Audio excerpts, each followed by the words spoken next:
दोस्तों, आपने अक्सर बड़े बूढ़ों से ये कहते हुए सुना होगा कि बेटा, अगर तुम्हें कभी कोई सुनसान जगह पर कोई चीज़ या वस्तु तुम्हें कोई दिखाई दे तो उसे कभी नहीं उठाना चाहिए। हेलो गाइस, मेरा नाम है विक्रम और मैं मध्य प्रदेश के इंदौर के पास ही के गांव में रहता हूं और मैं पेशे से एक किसान हूं और मेरे पूरे परिवार में सिर्फ 5 सदस्य हैं। मैं, मेरी बीवी, मम्मी पापा और मेरा 8 साल का छोटा सा बच्चा। भगवान की दुआ से मेरे घर सब कुछ सुख और शांति है। और एक बार कुछ ऐसा हुआ कि मानो जिसके बाद हमारी पूरी दुनिया ही बदल गई। ये बात आज से कुछ साल पुरानी है, जब मेरा बेटा 5 साल का रहा होगा। तब हमारी फसल कटकर घर आ चुकी थी। इस बार हमारी फसल भी काफ़ी अच्छी हुई थी, इसलिए घर के सभी सदस्य बहुत ही खुश थे। फसल कटने के 2-3 दिन बाद होली का त्यौहार था, जिसके लिए सब बहुत एक्साइटेड थे, खासकर हमारा बेटा जिसका नाम रोहन है। क्योंकि वो इस बार इसलिए एक्साइटेड है क्योंकि मैंने उससे वादा किया था कि इस बार होली पर मैं उसे मेले में घुमाने के लिए ले जाऊंगा और उसे उसकी पसंद के खिलौने भी दिलाऊंगा। फिर कुछ समय बाद होली का दिन आया। पूरे गांव वालों ने मिलकर होलिका दहन किया। फिर होली की गेर ढोल ताशे के साथ रंग गुलाल उड़ाते हुए पूरे गांव में घूमी और पूरे गांव में खुशी की लहर दौड़ गई।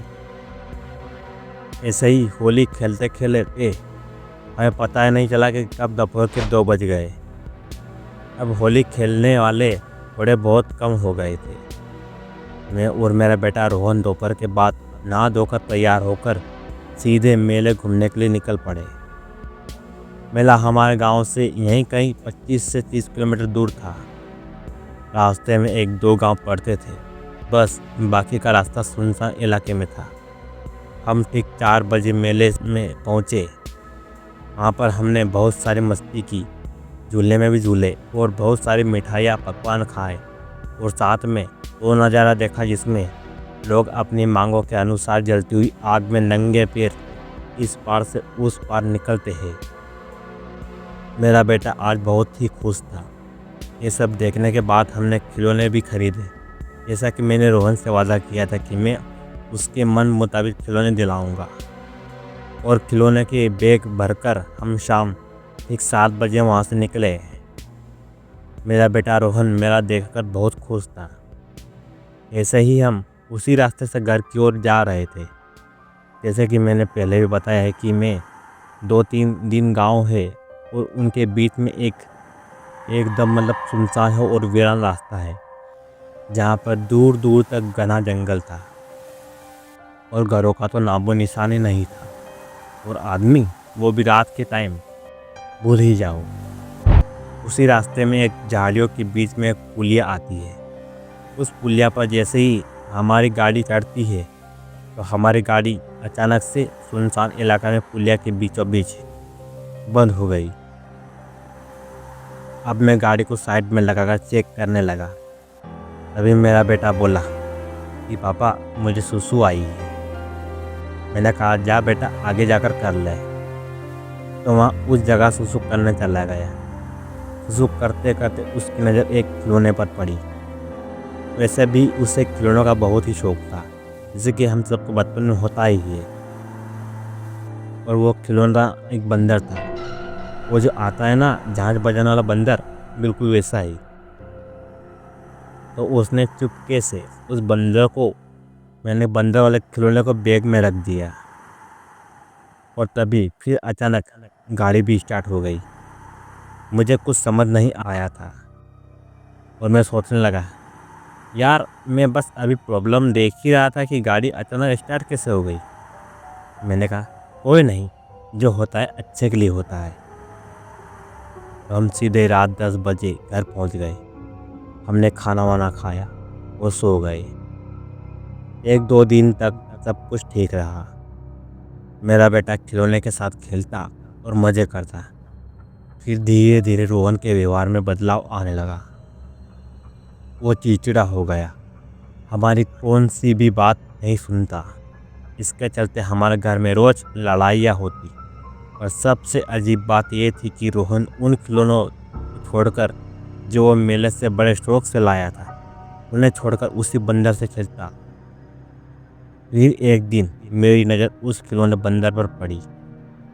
मैंने रोहन से पूछा, बेटा ये बंदर कहाँ से आया है? वो बोला, पापा दुकानदार ने मुझे गिफ्ट में दिया है।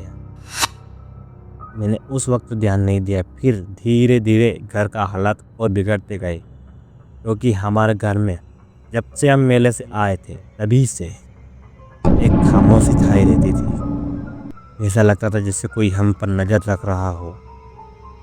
मेरे मम्मी पापा और मैं छोटी छोटी बातों को लेकर लड़ने लगे।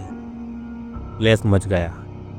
ऐसे ही एक दिन रात में जब लोग सो गए थे, तब मैं पानी पीने के लिए किचन में गया तो मुझे लगा कि कोई मेरे पीछे खड़ा है। तब मैंने पीछे मुड़कर देखा तो वहाँ कोई नहीं था।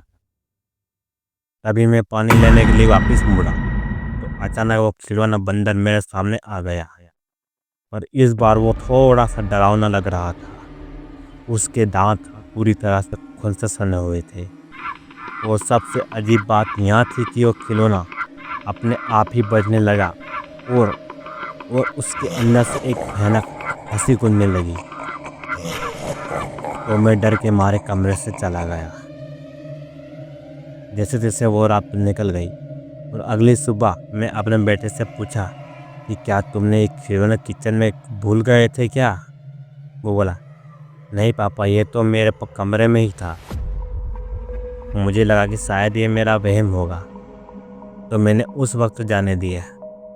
फिर अगली रात जब सब सो रहे थे, तब रात के करीबन 1 बजे मेरी नींद अचानक खुल जाती है। किसी के रोने की आवाज़ आई। मैं बाहर देखने गया और उस आवाज़ का पीछा किया। और जब मैं उस आवाज़ के पास गया तो वहाँ पर वहीं बंदर पड़ा था और अपने आप बज रहा था। और हैरानी की बात ये थी कि कल ये हंस रहा था और आज ये बहुत ही भयानक आवाज़ में रो रहा था। मैं इस तरह सोच रहा था कि मेरे बेटे के कमरे में चिल्लाने की आवाज़ आई। जब मैं वहाँ गया मैंने देखा कि वहाँ मेरा बेटा रोहन नहीं था, बल्कि उसके अंदर कुछ और ही था। मेरा बेटा जो दिन में नॉर्मल रहता है, वो रात में एक भयानक दानव में बदल जाता है। वो मुझे देखते ही उसने मुझे हमला कर दिया। मैं बोला, रोहन होश में आओ, नहीं तो मैं तुम्हें मारूंगा। वो मेरी तरफ बढ़ा। उसने टेबल पर पड़ा चाकू उठाया और भयंकर हंसी के साथ बहुत ही डरावनी आवाज़ में बोला, अपनी औकात मेरे विक्रम, नहीं तो एक खंजर तेरे सीने के आर पार हो जाएगा। रोहन का ये बर्ताव देखकर मेरी चीख निकल गई। मेरी चीख सुनकर मेरे घर वाले और अड़ोसी पड़ोसी सभी लोग मेरे घर आ गए। उन्होंने मिलकर रोहन को बड़ी मुश्किल से एक कुर्सी में पर बांध दिया और हमने गांव के पास रहने वाले एक तांत्रिक बाबा, जो खुशकिस्मती से आज हमारे आस पास ही थे, वो आए और रोहन को हनुमान चालीसा सुनाकर और पवित्र गंगा जल छिड़क कर जैसे तैसे उस शैतान को शांत किया। वो तांत्रिक बाबा बोले, क्या तुम इस घर में कुछ ऐसी चीज़ लाए हो जो तुम्हें कहीं पर पड़ी मिली या फिर किसी ने तुम्हें मुफ्त में दी हो? तो मैंने बताया कि रोहन को एक खिलौने वाले ने ये बंदर गिफ्ट में दिया था, और जिसके बाद जो मेरे साथ और मेरे परिवार के साथ हुआ, कुछ भी हुआ, वो सब हमने बाबा को बता दिया। अभी अचानक वो बंदर खिलौना फिर से बजने लगा और रोहन भी गुर्राने की आवाज़ में फिर से होश में आने वाला था। हम सब अब पूरी तरह घबरा गए थे। बाबा ने जैसे ही उस खिलौने को देखा तो वो समझ चुके थे कि खिलौना किसी ने गिफ्ट नहीं किया है। इसे रोहन ने ही उस मनुष्य स्थापित पुलिया के पास से उठाया है, जहाँ पर बहुत सारे एक्सीडेंट हो चुके हैं और जहाँ एक शैतान का वास है।